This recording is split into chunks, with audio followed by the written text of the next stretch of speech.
அமராவதி பொன்னுலகத்தை ஆளக்கூடிய தேவர் கரிவன் தெய்வ கோமான் கோமான் அரசன் உன் அம்சத்தால் பிறந்த உலகத்தில் பிறந்த குந்தமாதேவியுடைய புத்தனாகியே அர்ஜுனனை இணைத்து அவையும் நினைத்திருக்கிறாயே அந்தவனே அர்ஜுனா தந்தையே உன் பா நமஸ்காரம்.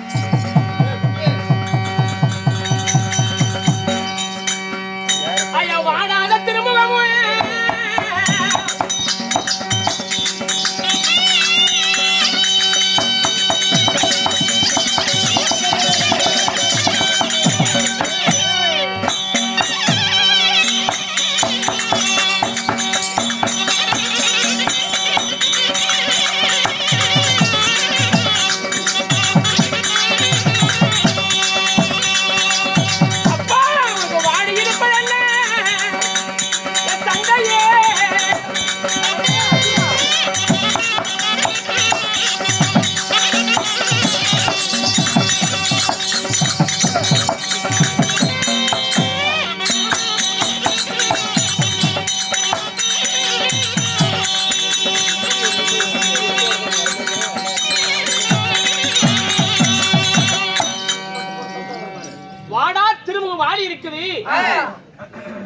முத்து மகனமெல்லாம் மண்ணு சாய்ந்து இருக்குது. யாது காரணம்? உனக்கு யாரால் ஆபத்து? மகனே அர்ஜுனா, கூடாது வாசியான உன்னை அதாவது பொன்னுலோகத்து அரசன் தேவேந்திரன் அபயம் என்று காத்திருக்கிறேன். இப்பேர் விட்ட தேவேந்திரனுக்கு என்ன நிலைமை தெரியுமா? மகனே, அமராவதி பொன்னுலோகத்தை ஆண்டு வந்தாலும் 3,60,00,000 அரக்கர்கள் என்று சொல்லக்கூடிய காலகையின் விவாத கோசர்கள் இந்த அமராவதி பொன்னுலோகத்திற்கு வந்து எங்களை சிறைப்பிடித்து அடியடி என்று அபாகுதம் செய்து நாசம் செய்து விட்டான். அசுராதிகள் உண்மைதான். ரம்பை, மேனகை, ஊர்வசி, திலோத்தமை, ரதிதேவி என்று சொல்லக்கூடிய நாட்டிய பெண்களையும் அவர்கள் முன்னே நாட்டியம் புரிய சொல்லி வற்புறுத்தி அவர்களை துன்புறுத்திருக்கிறான். எங்களை எல்லாம் அடித்தான். இந்த அமராவதி பொன்னுலோகத்தை விட்டு எங்களை விட்டு துரைத்து விட்டான் அந்த காவி நயவஞ்சகன். அப்பா, அந்த காலகவசர்கள் தந்தைக்கு ஏற்பட்ட இந்த அவநிலையை நான் மகனாக நான் பிறந்தேன். நான் காக்கிறேன். மகனே, அழக்கூடிய 6 கோடி 60,000 பேர் காளையர்களை வதம் செய்து இந்த பொன்னுலகத்தை நான் உனக்கு மீட்டு தருகிறேன். புறப்படுகிறேன். அர்ஜுனா, சற்று பொறு. ஏன்? ஆனால் இந்த காலகை அசுரர்கள் சாதாரணமானவர்கள் கிடையாது. இப்ப வரப்பட்டவர்கள். ஆனால் அவர்கள் முன்னே எப்பேர் விட்டு போர் விரணும் என்று போர் புரிந்தாலும் அவர்கள் வெல்ல முடியாது. அதை நினைவுக்குள் போர் புரிந்து தந்திரமாக அவர்களை வெற்றி செய்ய வேண்டும். அப்படியா? உண்மைதான். அவர் பெற்ற வரம் இந்த 6 கோடி பேரும் ஒரே முகமாக என்று இருந்தால் மட்டும் வெல்ல முடியும். ஒருவர் அப்பால் இருந்தாலும் வெல்ல முடியாது. ஒருவரை சிதறினால் ஒரு லத்தம் கீழே சிந்தினால் அதிலிருந்து அரக்கர்கள் உருவாவார்கள். இருக்குது. சிவனிடத்தில் வாங்கி வாசுவாஸ்திரம் இருக்குது. நான் வெல்வேன், அவரை மடிப்பேன், வெற்றி கொள்வார்கள். அர்ஜுனா, ஆனால் ஒன்று, எனக்கு சாரதி ஒண்ணு வேணும். சாரதியா? உனக்கு இல்லாமல் சாரதியா? சாரதிய மாதிரி வாய்ப்படி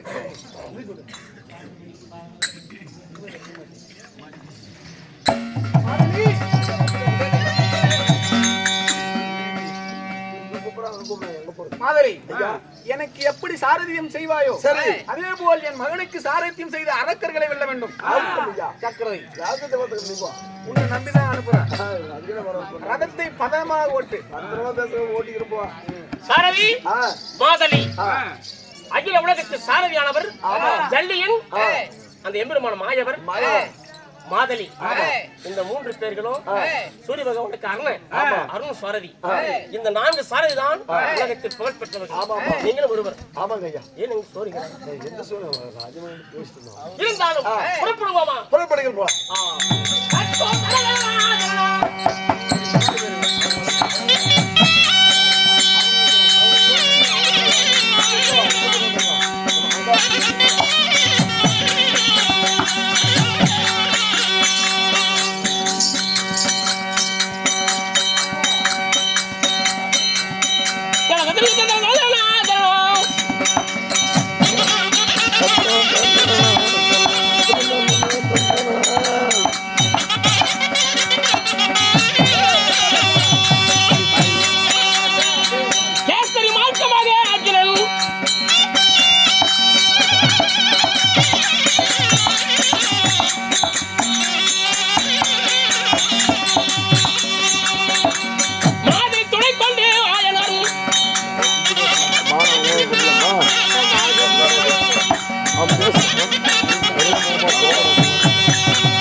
இதோ கங்கைக்கரை. இந்த கங்கைக்கரையிலே இன்று நாம நீராட வந்திருக்கின்றோம்.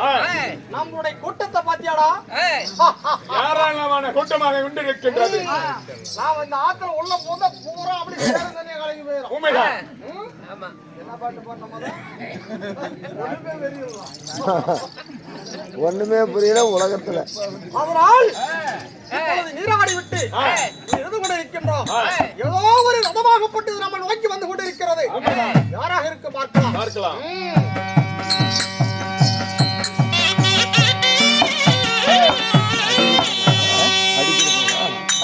நம்மளுக்கு சண்டை அடே அஸ்வாதிகளே, யாரடா ஒருவன் நம்மளை அழைக்கின்றான்? ஒரே பொடி பையன். ஆமா, அடியே அசுராதி கூட்டுகிறேன் என்று ராவால் வருகின்றது.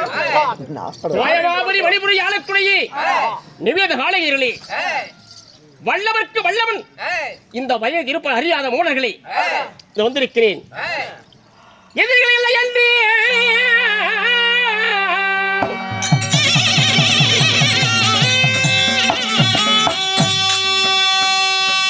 எதிரிகள் இல்லை என இருமார்ப்பு தானும் கொண்டு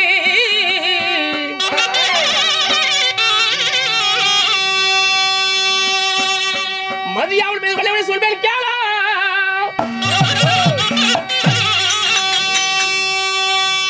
நான் எதிரியாக வந்து ஏகமேல் பாரு.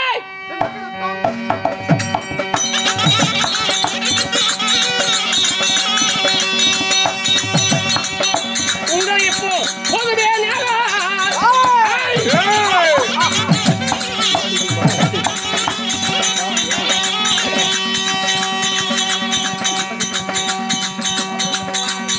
வல்லமை இருந்தால் போருக்கு நீர்வாடா.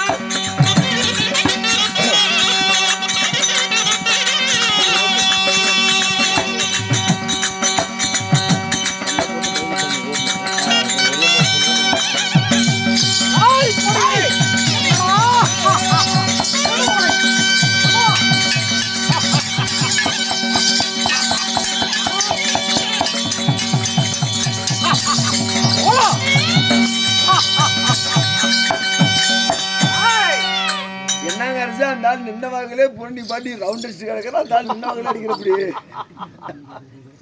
இந்த 3 கோடி அளவில்லாத அசூர்களை ஜெயிந்துள்ளலாம் என்று வந்த மூடவே நாம ஜெயிக்கணும். ஓடுறா, திரும்பி பார்க்காத இன்னில கொண்டு விடுவோம். பொய்யவன் சக்கரம் தம்பி சொல்லுவது போல் சொல்லுகிறார்கள். ஆமா ஆமா, அதாவது ரதத்தை பின்னோக்கி ஓட்டி போகிறான். புறமது காற்றை இவனோட நமக்கு என்ன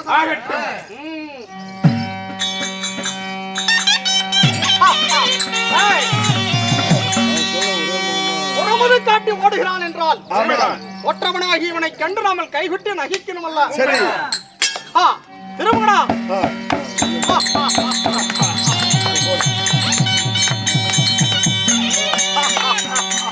மாதலி ஐயா, அதோ பார்க்கிறா நிவேத காளையர்கள் குளக்கரையில் ஆமா தான் வைத்திருக்கும் ஆயுதத்தை ஊன்றி ஒரே முகமாக இப்பொழுது குலகரை தானமரம் செய்கிறார்கள். அவர் பெற்ற வரம் ஒரு மகனுக்கு மணிக்க முடியும். இந்த 6 கோடி பேர்ல ஒருவர் அப்பால் திரும்பினாலும் உங்களை வெல்ல முடியாது. அதனால் தக்க சமயம் சரி சிவரத்தில் வாங்கியே இந்த பாசுர கணையை பிரயோகம் செய்யணும் அல்லவா? ஆமாங்க ஐயா. அவர் எடுத்தாரே பாசுர பாலம்.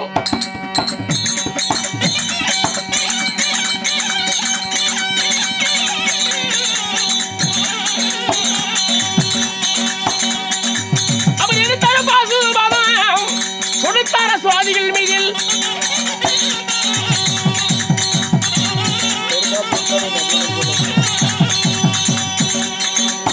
நமக்கு மாயா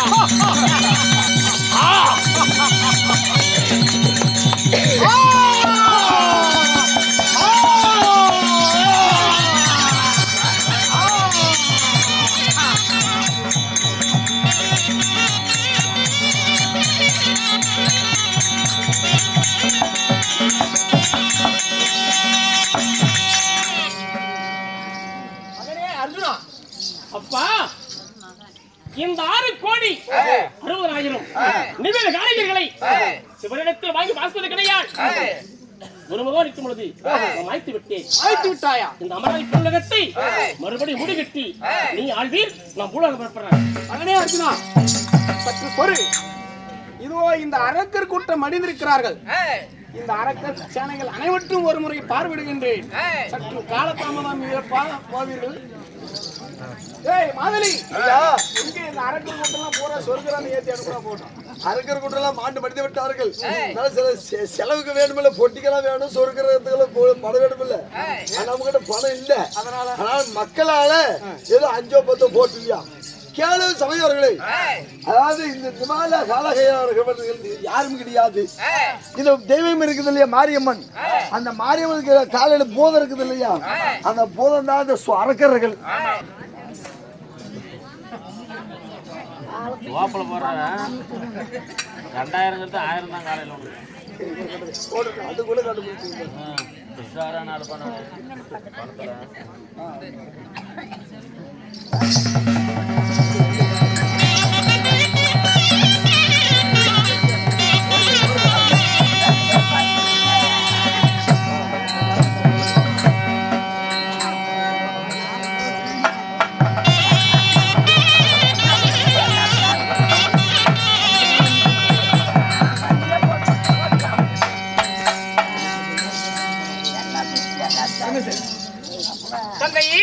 அர்ஜுனா, என் வந்த வேலை முடிந்தது. இதற்கு மேல் இந்த அமரா பொன்னுலகத்தில் உனக்கு எதிர்த்து தொல்லை இருக்காது. நான் பூலோகம் புறப்படுறேன். நான் பரமனை வர போகணும். சில காலம் ஆகிவிட்டது. சமயம் வர பார்க்கணும். புறப்படுகிறேன். அர்ஜுனா, சற்று பொறும். பரமனை கோரி பாசுக்கனை வாங்கி வந்திருக்கிறாய்.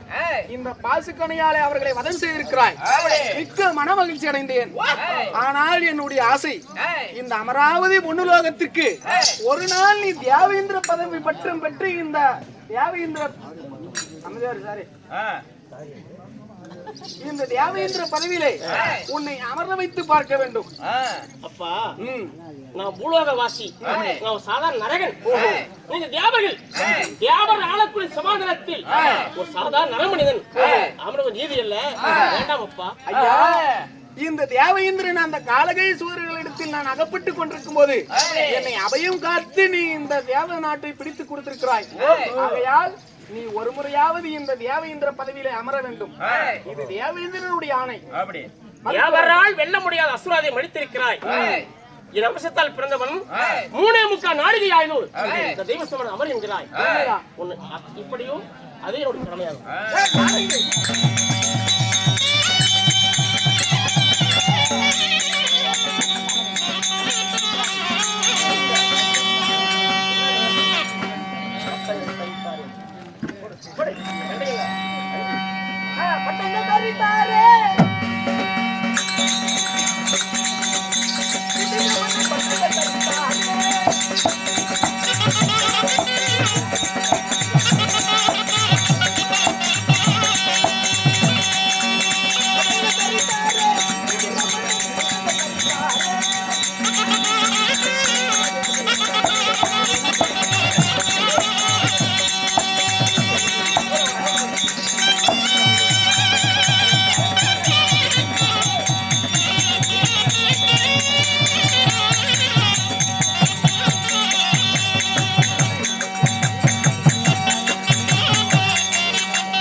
அர்ஜுனா, இந்த தேவேந்திரனுடைய ராஜ்யசபையிலே இந்த தேவேந்திரன் நான் அணிந்திருக்கக்கூடிய இந்த மணிமகுடத்தில் நவரத்தினங்கள் பதிக்கப்பட்ட இந்த கிரீடமாகப்பட்டது இதோ உன்னுடைய தலையை அலங்கரிக்கட்டும்.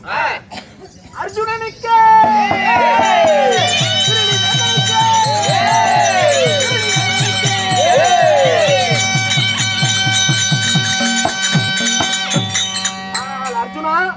தந்தையே பார்த்திவா, இந்த தேவேந்திரனுடைய கிரீடத்தை தரித்தமையால் உனக்கு இன்று முதல் கிரீடி வேந்தன் என்ற பெயர் விளங்கட்டும்.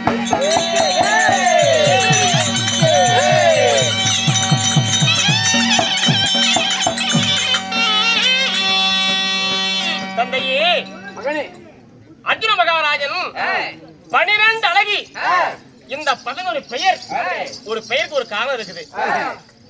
கிருடைய சுமாரத்தை அமர்ந்தனால எனக்கு கிருடி வந்த ஒரு பெயர். உண்மைதான். திசையிட்ட புகழ் கம்பீரன் தேவேந்திர பட்டம் ஆண்டிட்ட தீரன். தீரன். இப்பொழுது நான் தேவ பட்டம் ஆண்டு கொண்டிருக்கிறேன். தேவேந்திர பட்டம் அளிக்கப்பட்டிருக்கிறது. உனக்கு நாட்டியம் செய்த அந்த சப்த கன்னிகள் முனி நமக்கு நாளிகள் அதாவது எனக்கு நாட்டியம் செய்த அந்த நாட்டிய மாதர்கள் அனைவற்று பேர்களும் உன் முன்னிலையிலும் நாட்டியம் செய்வார். அதை கண்டு கழித்து விட்டு நீ பிறகு உன் தமிழ் அவர்களுக்கு வேண்டிய சன்மானங்கள் நாட்டியத்தை பாராட்டி என்னாட்டி நாட்டியத்தை பாராட்டி உங்களால் கொடுக்க முடிந்ததை கொடுத்து அனுப்புங்க. ஆகட்டும் ஆமா. ஆகட்டும் அப்பா.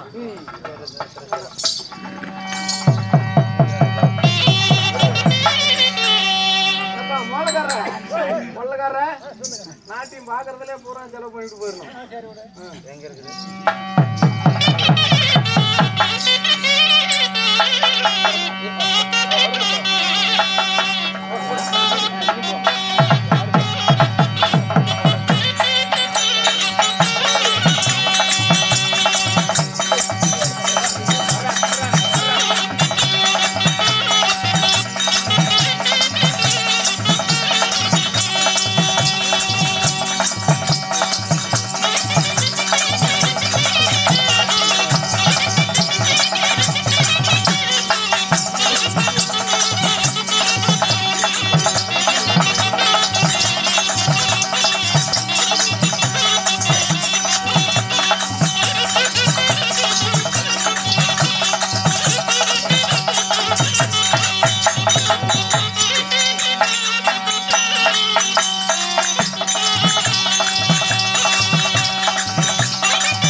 ஒரு தாய் மாதிரிக்குமா இதெல்லாம் தாய் மாதிரிக்குதா அம்மா அம்மாவா என் தந்தை இந்திர பகவானுக்கு நாட்டியம் ஆடிய சப்த கண்ணிகளே நீ தாயம்மா தாயெடுத்து தவறா பேசுவது என் தர்மத்துக்கு நீதிக்கு பங்கப்படும். உன் தந்தைக்கு நான் நடின மாதிரி கூட இருக்கலாம், உன் தாத்தனுக்கு நடின பெண்ணார் கூட இருக்கலாம், ஆனா உனக்கு வந்து என்னது மனைவி. அம்மா நீ சொல்கிற ஒரு வார்த்தையும் என்னுடைய செவியில் நவராசத்தை காட்சி விட்டாற் போல் தொலைக்கிறதே தாயே. என்ன பார்த்தா உனக்கு தாய் மாதிரி தெரியுதா? ஆமா உன்னை பார்த்தா என்னை பத்த உன்னை பார்த்தா ஆமா என்னை பத்த தாய் போல தெரியுது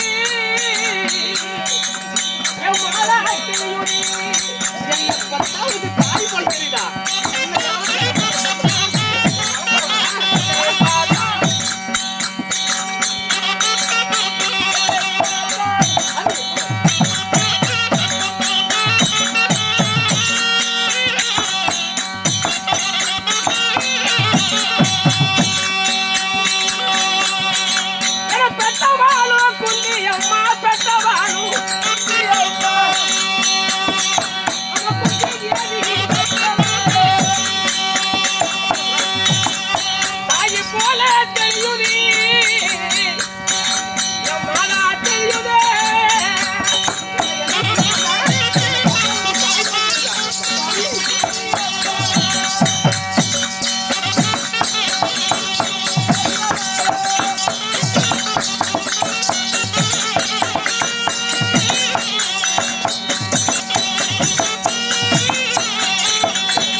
உன் முகத்தோற்றம் அம்மா குந்தி மூல பால் கொடுத்த அகையே குந்தா தேவி போலையா?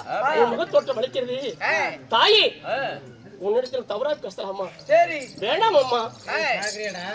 என்ன சொன்ன தாயா உனக்கு? ஓ மச்சான்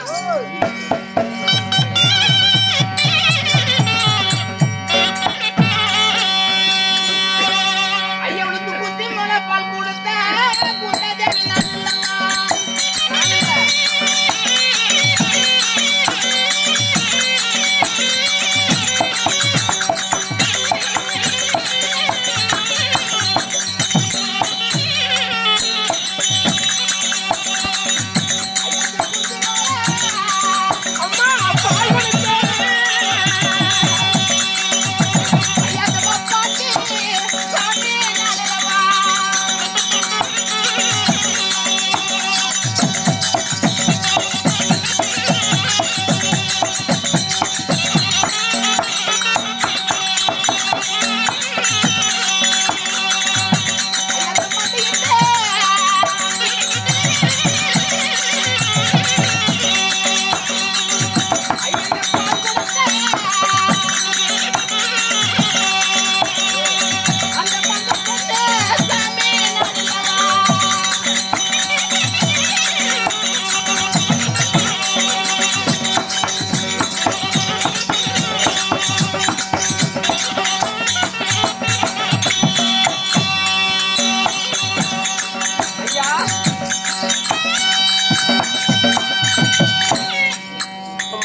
நான் இல்லவா? மண்டியிட்டு பால் கொடுத்த மங்கப்பண்ணு நான் இல்லவா? உனக்கு ஒண்ணு தாய் கிடையாது. உன்னை நான் பெத்தனா வளர்த்தனால பேர் வச்சனா? தாய் தாய்ங்கிற என் தாயே ஊர்வசி 12 அழகுடைய பாருங்க உமா மகேஸ்வரி அர்ஜுனுடைய அழகை காண்பதற்காக காத்திருந்த இந்த மன்மதற்கு நிகரான அர்ஜுனா உண்மையில் ஆசைப்படுற கேட்கவே தாயே. இல்ல நான் இந்த வயத்துல பெத்தனா இல்ல உனக்கு பேர் வச்சனா? எதுல பத்தோன்ன என்ன வாடின்னு ஒரு முறை கூப்பிடு, இல்ல போடின்னு, இல்ல கண்டார ஓலின்னு, இல்ல தேவடின்னு கூட கூப்பிடு. தாய் தாய்ங்கிற வைஃப்னு கூப்பிடு.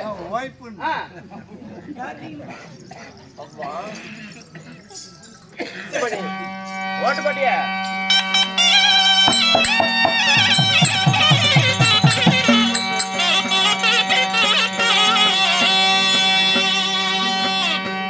அந்த பரமனாரை நானும் கண்டு பாசுபதம் பெற்று வந்தேன்.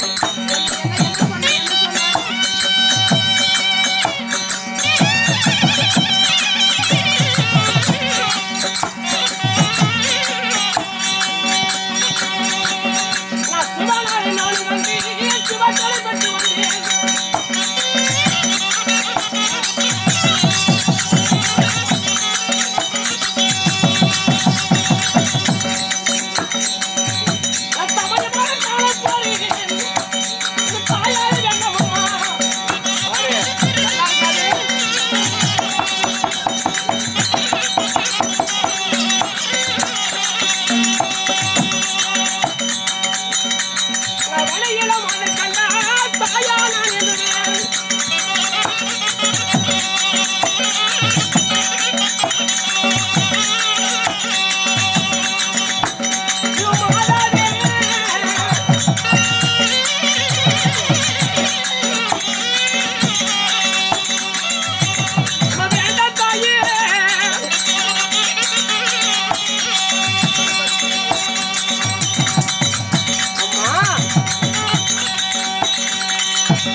மண்டாடி வாதாடினாலும் நான் தாய் என்ற சொல்லை நான் மறுவார்த்தை பேச மாட்டேன்.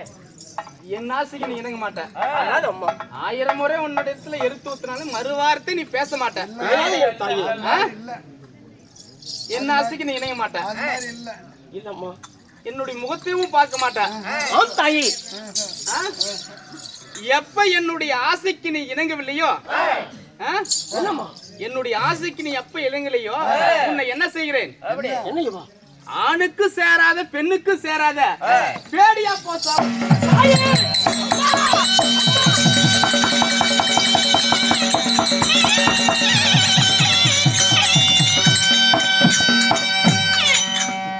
ஒரு பெண்ணானவள் ஒரு ஆண் மேல் ஆசைப்பட்டு அந்த ஆணானவள் அந்த ஆசைக்கு நீ எப்ப பெண்ணுடைய ஆசையை இணங்கவில்லையோ நிறைவேற்றவில்லை என்றால் இது போல பாவம் எதுவுமே கிடையாது. அதாவது ஒரு ஆண்கள் பெண்ணு மீது ஆசைப்பட்டா நடக்காது. பெண்ணாவது ஆசைப்பட்டு நீ எப்ப என்னுடைய ஆசைக்கு இணங்கலையோ தாயே தேவலோக சப்தக்கன்னிகள் ஊர்வசியினுடைய சாபம் பழித்தே தீரும். என்னை என்ன சாபடிச்சிருக்கிறார்? ஆணுக்கு பெண்ணுக்கும் சேராத பேடியா போ சாபம். அம்மா தாயே சுபா சுபா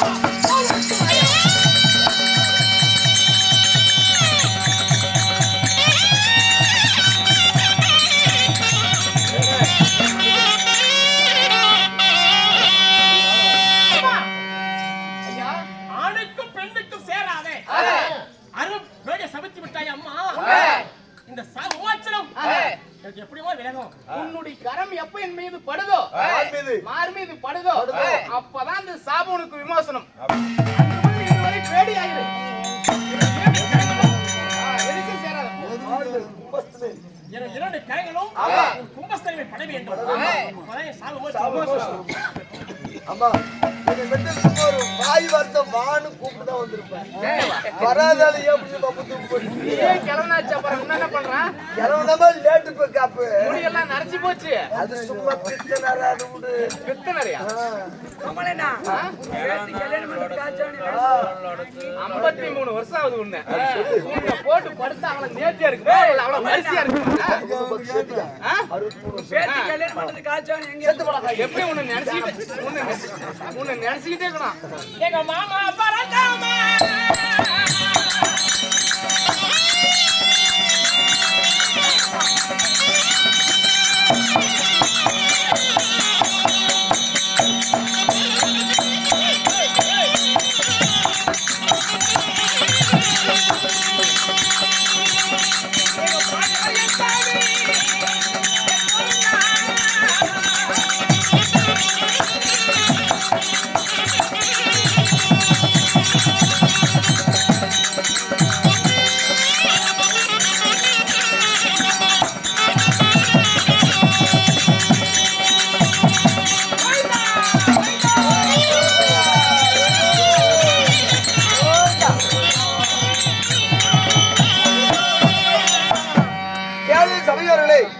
ஊர்வசியானவள் அர்ஜுன அழகை கண்டு ஆசைப்பட அந்த ஆசைக்கு இணங்காத காரணத்தினால ஊர்வசியானவள் சாபம் கொடுத்து விட்டாள். ஆணுக்கும் பெண்ணுக்கு சேராத அருவும் பேடியாக போக வேண்டும் என்று. அதே சமயத்தில் அர்ஜுன மகாராஜன் மாமனை தோத்திரம் செய்யும் தருவாயில் நாராயணன் சபைக்கு வருகின்றார். மற்ற விஷயம் பின்னோம்.